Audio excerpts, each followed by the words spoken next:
Welcome to the Market Mystics podcast, where we discuss what's happening in the cryptosphere and trading on earth as it is in heaven. Buckle up and huddle on while we dive in and get weird. Here are your hosts, Joshua and Kim.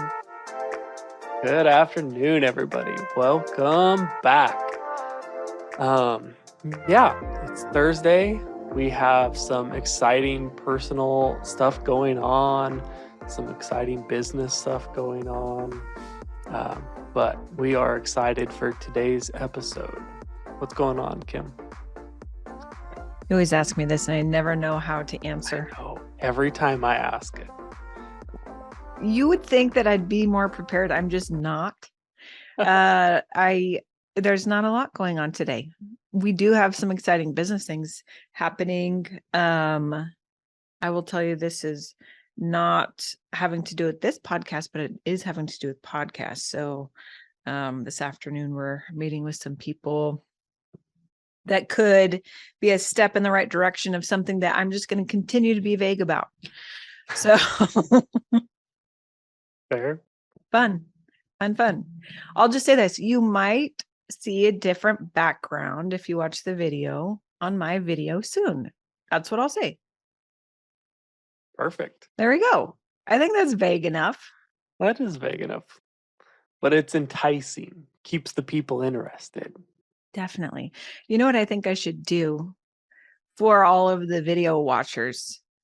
So my daughter keeps adding new things because it's very important to her that I have things of hers in my background. If you're listening to audio, I'm pointing at a little dog that she sewed like with a needle and thread right behind me. But I also have this little astronaut guy that has been there for a long time. And I don't know if anybody's noticed it. I feel like I should just start playing a game of Finding Astronaut. Every episode, have him somewhere else. It's going to be in a different place. I love it. It'll make our YouTube watchers go up. Probably that not. Might. I bet we'll have exactly the same number. That's funny. Maybe our TikTok people will find it. Mm-hmm. Who knows? All right. Well, let's run through a few market updates. Kim, do you want to tell us what's going on? Sure. Bitcoin and Ethereum are pretty flat. So Bitcoin is up about 0.75% over 24 hours, about the same amount over 7 days, sitting at 19,291. Ethereum is up about 0.6% over 24 hours and almost 1% over 7 days, sitting at, I don't know what that number is. I typed it in. It has too many digits. Let me go look for the real number very quickly. 1305. Our biggest mover over 24 hours is Chain, which is XCN. It's the number 40 coin. It's up 8% over 24 hours, but down 5.4% over 7 days. Sitting at an eerie 0.666 cents. Dollars, $0.666 per token. Chain inspires brands ranging from retail and banking to sports and entertainment to kickstart their entrance into Web3. With a suite of end-to-end products, they deliver blockchain solutions tailored to clients' needs. They're global. They have a mission of creating a smarter and more connected economy. So it's a Web3 company. I did want to, though, because I found it interesting that our biggest mover over 24 hours was down over 5% in 7 days. So our biggest mover today for the last 7 days is FXS, which is Fracture. We just talked about it on Tuesday. It's the 97 coin. They're only up 0.5% over 24 hours, but up almost 30% in 7 days. Again, it was the highest 24-hour mover on Tuesday, and it is a fractional stablecoin protocol. This token in particular, the FXS, is the non-stable utility token in the protocol. It is meant to be volatile. and hold rights to governance and all utility of the system. That's it. That's all I got. Yeah. I I like how you put the highest mover in 7 days there because I mean most of the time when we talk about the biggest mover, it is the 24-hour coin, but sometimes they're long term. I mean, we've talked about this with Evmos before where it's so volatile, like it's up and down and up and down and up and down. So it's Mhm. constantly hitting the biggest mover in 24 hours, but over 30 days it was on a steady decline. And it was like, "Oh, that's intriguing." So, it's fun to see kind of a broader picture of things. Yeah. Even though 7 days isn't really that broad, It's not. right? It's Maybe we that's should true. every now and then do a 30-day or a 90-day Yeah. or a year. A year would be fun. It would be fun. I This would be maybe a little bit harder uh to figure out, like it would take a little bit more time. But figuring out which coins have increased the most since inception would be fascinating. That would be Although cool. I think it would probably, if you're taking all cryptocurrencies, would probably be Bitcoin because it started at pennies and is now the highest valued coin. So I don't know that any other one would be able to percentage wise really top that just mathematically. Right. um but yeah, I think the year would be fun. A year would be fun. You know what we should do? Because we're coming into November, which was like the pinnacle of the crypto market to Yeah. date. Last year was. So we're coming on a year from that apex, essentially. It might be fun to do some, like each time we record, do look at some different coins that have moved a lot, whether up or Mhm. down. Let's do Yeah. that next month. Yeah, I think that would Well, be fun. yeah. I, just this morning I read an article called Uptober, and it was talking about how for Bitcoin, October has historically been a positive. Out of the 13 years that Bitcoin has been a crypto, I think it said 11 of them have been positive months. Hmm. Um, and so I was like, well, that's interesting. It will be, when we're talking in our November about some of that stuff, it'll be fun to check in on that. I also think it'll be fun. We recorded one of our very first episodes in January was recording what we thought 2022 was going to hold for crypto. And I know it's not done so far, it's not done what either of us thought it would. Um, but I think we should do that again next January and like review our predictions and then discuss what we think for 2023. Like, I think it'll be That'd be fun to fun. see. Hmm. Yeah, For sure. So thus far, we've not seen Bitcoin get to $100,000. we have not. We've not seen Ethereum fall, which was another one of ours. That's true. We So haven't seen it fall. That was one of the big ones. I felt like that was the biggest prediction was yeah, Ethereum losing the number 2 spot by market cap. right. And I I'd know we still put some of the information into our notes from that episode. So it would be, I think another fun thing would be to see, did it close the market gap or did it get further in market cap away? Like some of those numbers will be, I think it'd be fun to see some of that. true. So Very true. I think it's also crazy that we are already talking about November, December, and January. Like, I mean, that's crazy that we're close to the end of 2022. I mean, it's October 20th. True. You know what else is crazy? This is our 75th episode. That is crazy. We started in January Yeah. and I didn't know where this was going. I didn't Right? know if it would last a couple weeks, a couple months, a couple years, a couple decades. I had no idea. Yeah. But here we are. Here we are, episode 75. And then we'll be rounding out an entire year of recording. Wow. That's crazy. I know we Mhm. should celebrate somehow. We should. I think it'd be fun to celebrate our year. I also think it would be fun to celebrate our 100th episode. Um, do something fun, maybe have a giveaway or something like that. Um, yeah, That would be fun. We should talk about this. We have a long plane ride ahead of us in the next we couple do. days. We should talk Mhm. about some of this. As Kim mentioned, we have a plane ride coming. We hope to still record some episodes. We brought some equipment that we didn't have last time, but we are headed back to South Africa soon, um, to spend some more time with the community there.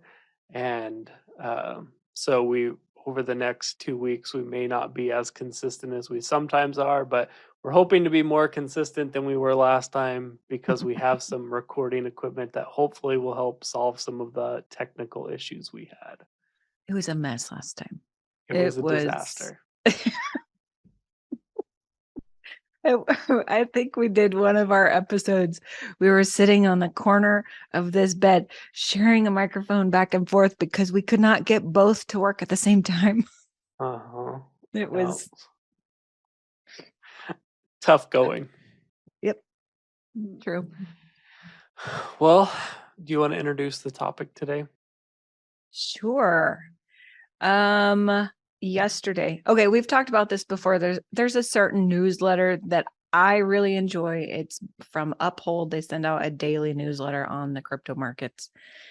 I like how it's written. I like some of their insight into things. It tends to line up with a lot of things that I'm also noticing, and even some spiritual things that we've had happen. Like if we're engaging over crypto and we experience this or we get a word of knowledge about this, it'll like come out in that newsletter. And it's just this funny thing. So I tend to like them anyway. Their exchange is a different story. I'm not going to talk about that. But they had this story yesterday. They called it Battered, Estranged Bitcoin Sits in Purgatory, which sounds like a real downer. It Yeah. really does. However, I was wildly encouraged by this article. And essentially, it's talking about how Bitcoin has been in this tandem ride with stocks as measured by price moves relative to those on the S&P 500. But just recently, it has fallen to its lowest levels since January of this year for that correlation, essentially. So, according to CoinDesk, the 30 the 30-day correlation, the correlation, apparently, between Bitcoin and the blue chip stock index has fallen to 0.04, or basically nothing, because a correlation near zero suggests no price linkage whatsoever, which means I have not been horribly thrilled with the idea of the stock market moving and thus affecting Bitcoin or the crypto markets. This isn't Mhm. saying the whole crypto market is being untethered, but Bitcoin at least is. And if you know us, you know we're pretty pro Bitcoin for being something completely different. Um, so to me, this is really encouraging to see that it is unlinked from that. So even though in the last day the stock markets have gone up and it has been a green day, um, Bitcoin actually went down a bit, but it just proved that it wasn't linked or correlated so strongly anymore. I would say it might be hanging on by a string. That's what I would say. Yeah. Yeah, one of the things we talked about was our desire to see it be something separate.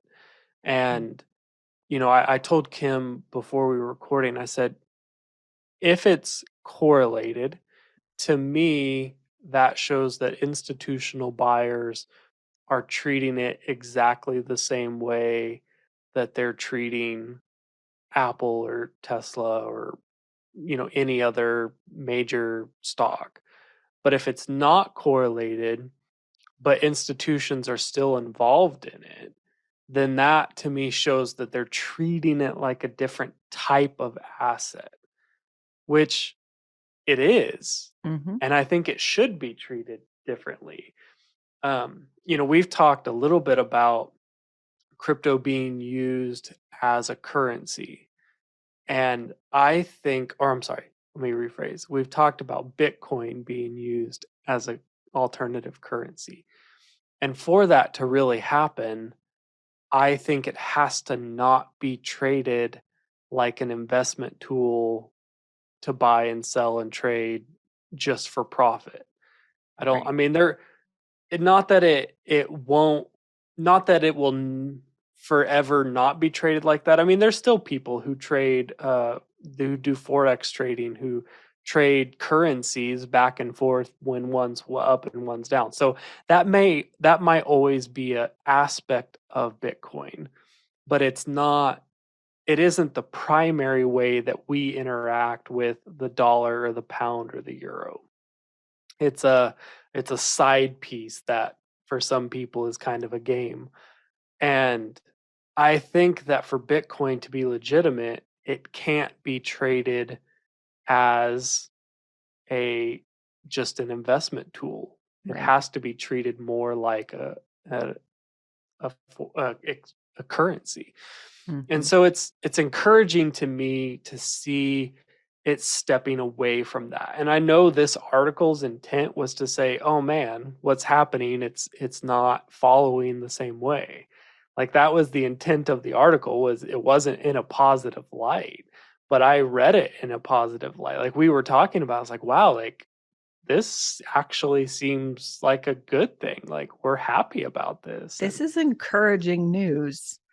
yeah. And honestly, I also like that it is less likely. It's not impossible. It's not like it can't happen. But I like that those who are controlling the stock market, and there are like big whales who have a lot of pull in what happens, Mhm.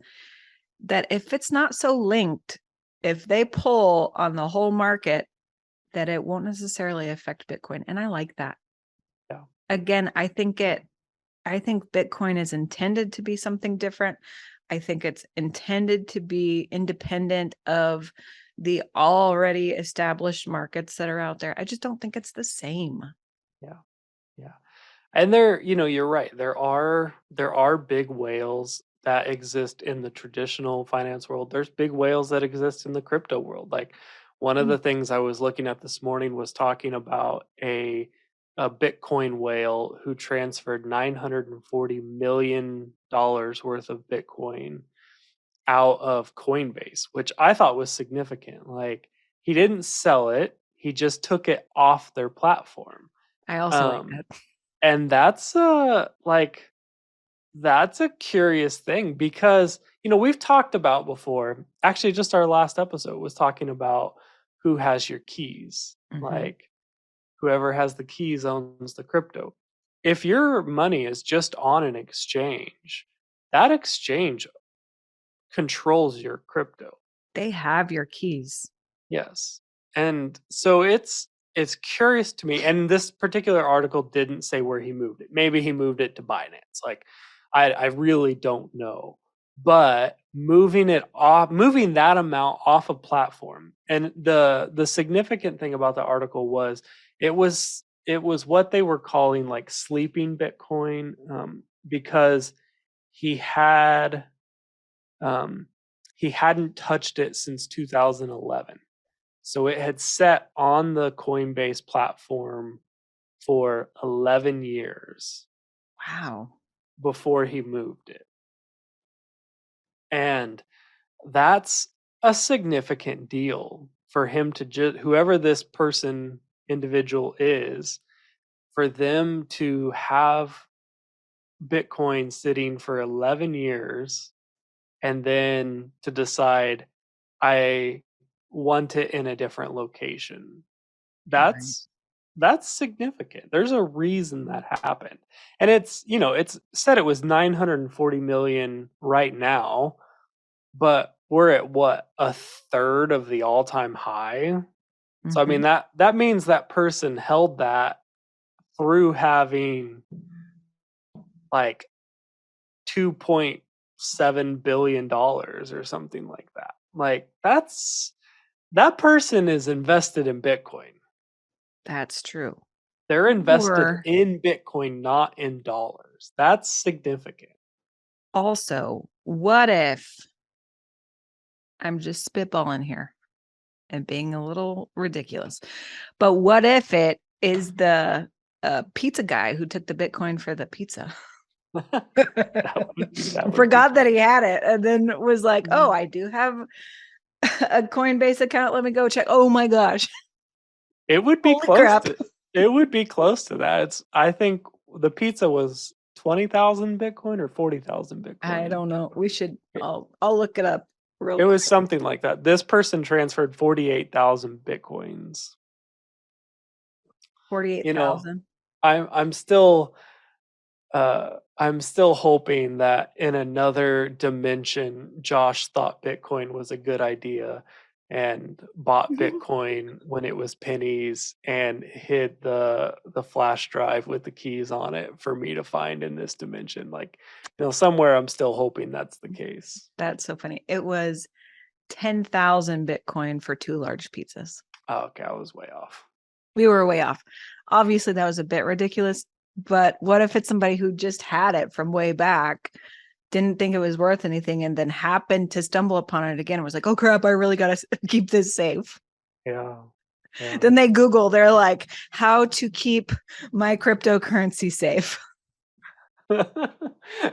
And realized it wasn't Coinbase.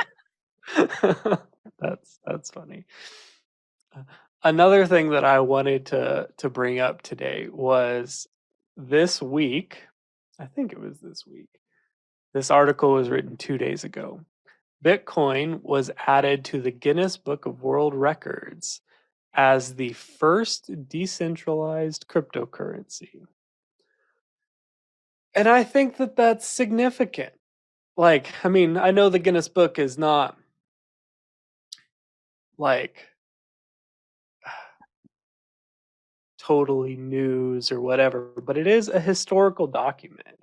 Mm. And this article talks about how in 2016, Bitcoin was added to the Merriam-Webster dictionary. And in 2018, it was added to Scrabble as an acceptable word. And, it's over the course of its life, it has been given many uh I don't know if awards is the right word, but like it has been recognized as legitimate. I'm going to say And it's I been think more and more legitimized. Yeah. this is another step in that. Like Hmm. having Bitcoin being recognized as in historical record now as being the first cryptocurrency. And not only first cryptocurrency, first decentralized cryptocurrency. Mm-hmm. I think that is significant and something that I think really gives it some legitimacy that I think we should pay attention to.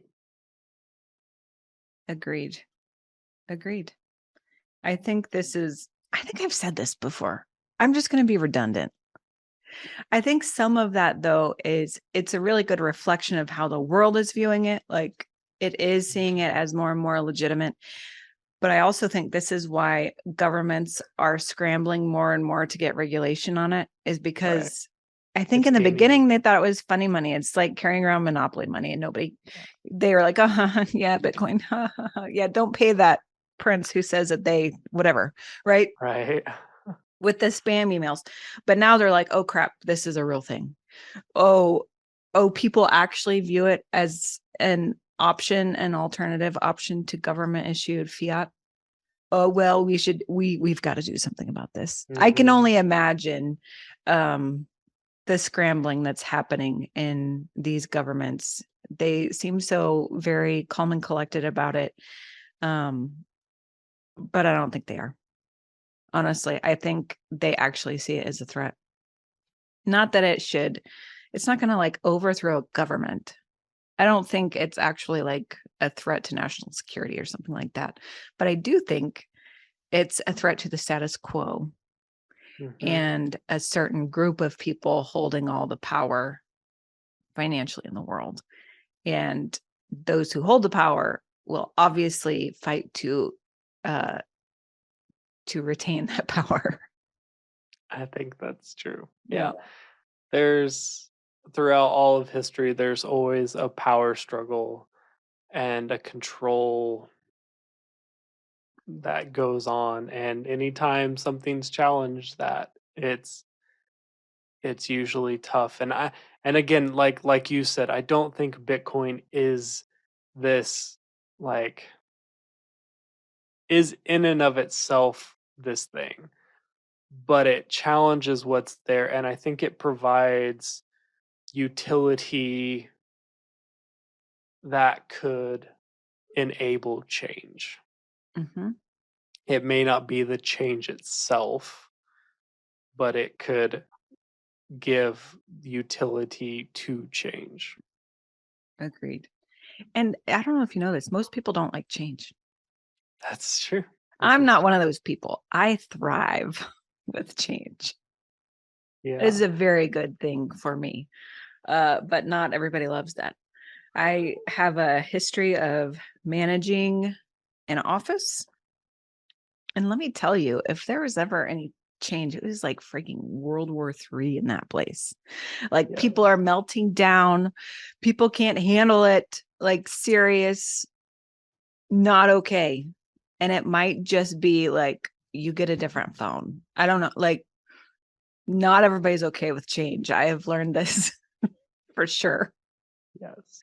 I used to tell people that I love change because I do love learning. I love new things.